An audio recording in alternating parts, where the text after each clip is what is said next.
Lumon's trying to grow their own people. At least that's where all the clues are pointing to for me. Let me explain, and trust me, this is going to be a long video, so you might want to sit down. This theory involves Mark, Miss Casey / Gemma, and most importantly, the goat people. Even the fact that Mark saw his wife's unalive body in person, only for him to later find her again alive on the severed floor, clues us into the fact that Lumon has one way or another found out how to resurrect people. But they haven't quite figured out yet how to make them seem human. Miss Casey is cold and robotic, almost like she has lost her soul. But people like Dylan, Irving, and most importantly Mark are there to try to fix her subconscious, decoding her brains into these like 4 categorized emotions. Now that's not 100% confirmed, but it would explain why severed people are the perfect people to do this task. All severed people have in terms of memories really just lay in their subconscious. So these numbers that mean nothing to the naked eye actually mean a lot more to these people that only have their subconscious to like make their personality. But Mark has proved time and time again that he is the key to whatever they're doing at Lumon, because he knows the subconscious mind of Miss Casey better than everybody else because he knows his wife. So that's why he keeps getting all these awards and why he is seemingly so important to Lumon. He is the perfect candidate to decode this robot and clear her mind so that she can act as a perfect human, peer-praising worker. But there's one major flaw in that plan, that being you can't just go grave digging. And that's where the goat people come in. Exactly the same as Miss Casey, I believe all the people in that goat room to be resurrected people, not severed. I say this because in terms of their personality, they align a lot more with Miss Casey than they do any of the other severed employees. And there's no exits.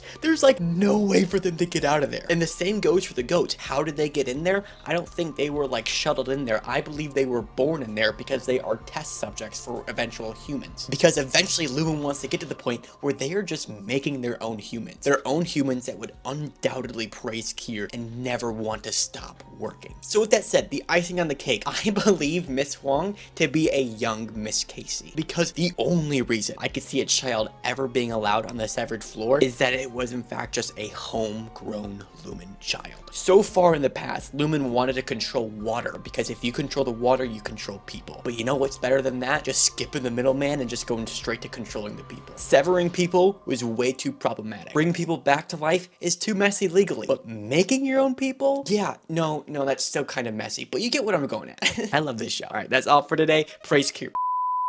Follow for more.